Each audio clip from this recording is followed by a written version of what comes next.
Hi, welcome to Brian Sews. Today I'm looking at the Pfaff 260 automatic. This is a German-made machine, made in the late 50s to early 60s.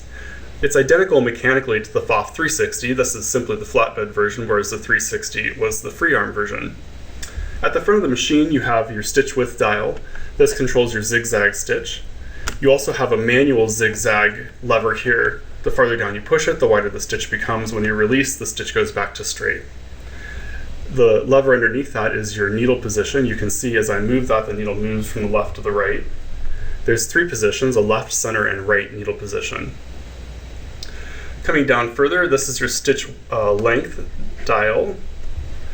Pretty self-explanatory there. Your reverse lever is here. You have your light underneath, and this will drop your feed dogs and raise them. Over here to the left, you have your tension setting.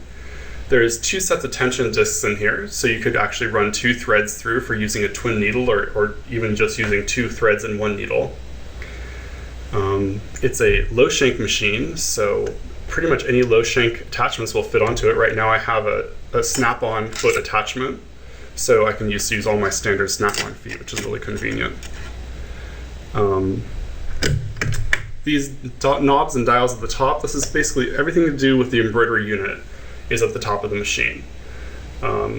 It's a fairly sophisticated embroidery unit. It does not activate the reverse function of the machine, so therefore the embroideries that you can do with this particular machine are all limited to forward stitching only. Let's see what else.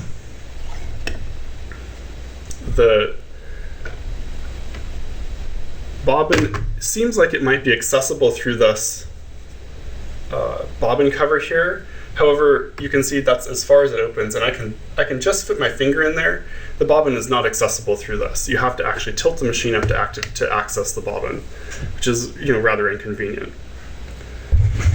Let me go ahead and do some stitching here so you can take a look and listen to how the machine sounds as you're stitching.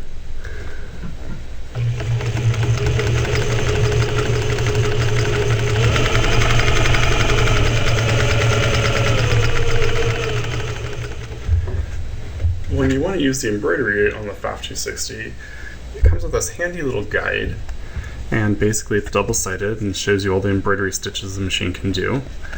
And what you do is you just turn the little dial here to the stitch you'd like, and it tells you how to set all the different settings on the machine to get the type of stitch you're looking for.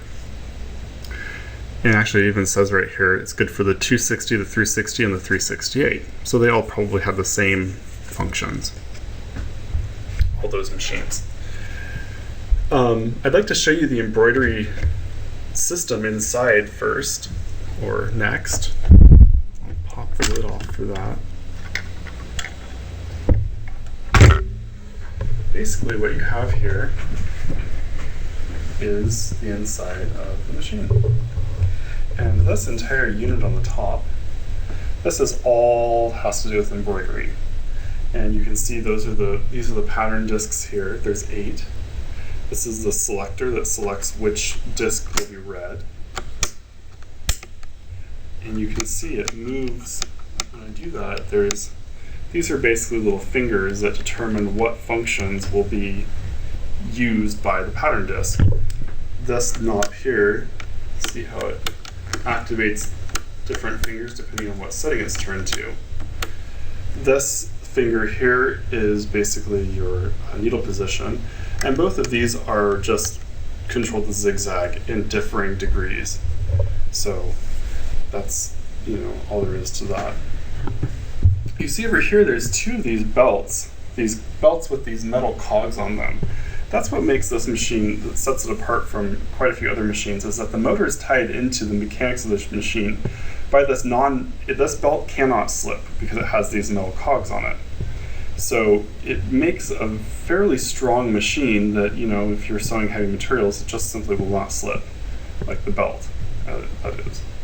I want to show you underneath the machine next. So I'm going to flip it up here. The towel down behind it.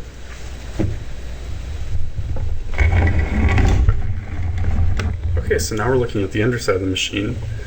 This spot right here, this is basically the motor. It's a rather large motor.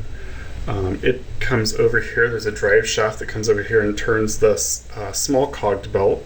This goes up to the hand wheel, and then that drives this larger belt. This belt here drives the hook and the bobbin area of the machine. So I'll let you see what that looks like as it's going. This machine has a full rotary hook, and I'll show you what that looks like. That's this area right here. So you can see it goes in a full circle. A lot of machines use an oscillating hook.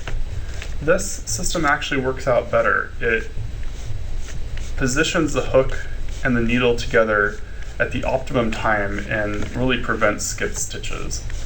You can see there's actually thread in the machine, so this is how the stitch is actually formed. The system works really well. It's the same system on the Pfaff Industrial that I have, so it's kind of nice that they used that same industrial system in these types of machines. So that's the underside. So there you have it, the Pfaff 260 automatic. I think the highlights of the machine would be the needle position selector, the left, center, and right needle position. It has a nice long stitch length, which is great for top stitching, especially on jeans.